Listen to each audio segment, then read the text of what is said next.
The Cat Who Did Too Much by Mrs. Garcia.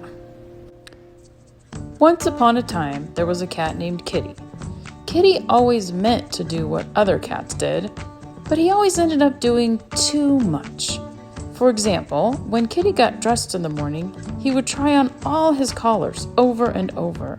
Was he feeling sad blue, happy yellow, angry red? Kitty's friend Scruffy would say, "Can't you just get dressed?" Arf! When Kitty went outside, he would get very stressed out if all the cats weren't playing nicely with each other. If any of his cat friends seemed the least bit upset, Kitty would cry and run home. His friends would call after him, "Can't you just play?" Meow!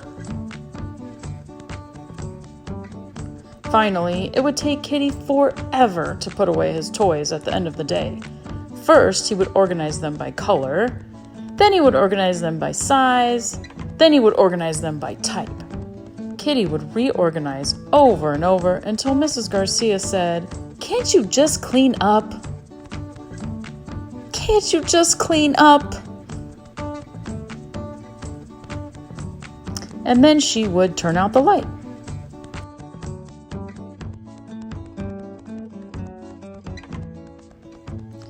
Once a week, Mrs. Garcia would drop Kitty off at the nursing home.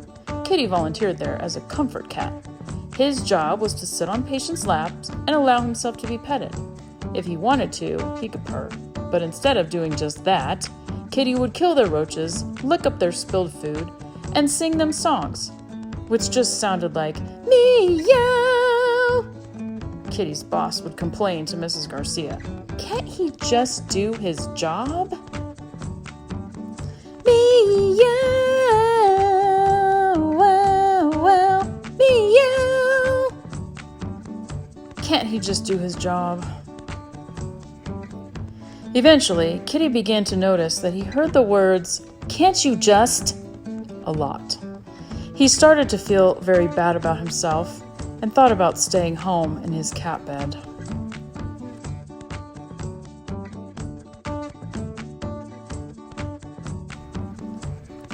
When Kitty did get up and try to do things, he started to hear a voice inside his head saying, "Can't you just get dressed?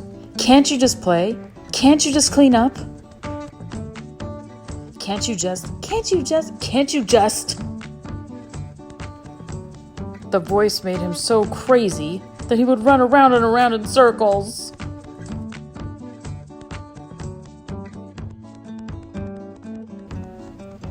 Kitty started to spend more and more time in his cat bed, staring at his unorganized toys. He didn't even bother to get dressed.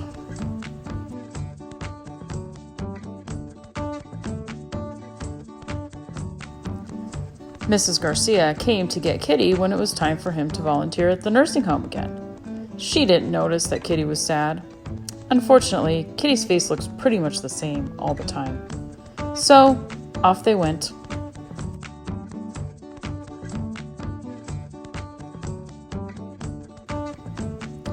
Still feeling terrible, Kitty did nothing but sit on the patient's laps. He didn't even bother to purr.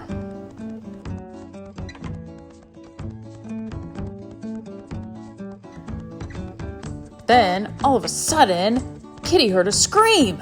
One of the patients was screaming and pointing.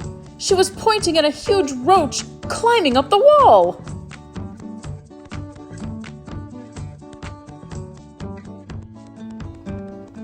Before he even thought about it, Kitty sprang up and swatted the roach off the wall. Then he chased it out of the room and squashed it.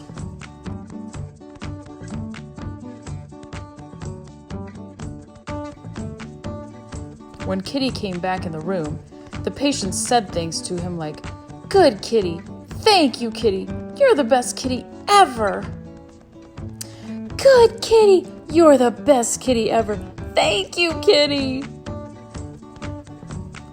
After that day, Kitty decided to stop listening to that awful voice inside his head and just do what he wanted.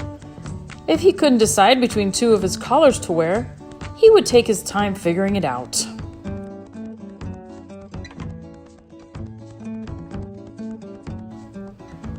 And he couldn't stop his tears from falling when his friends couldn't get along during playtime. He just hated it when they fought.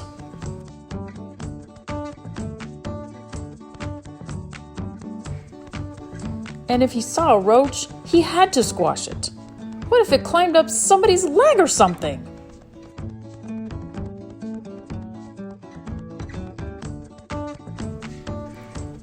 And when Kitty had something cheerful and pretty, he just had to share it, even if some people thought he was doing too much.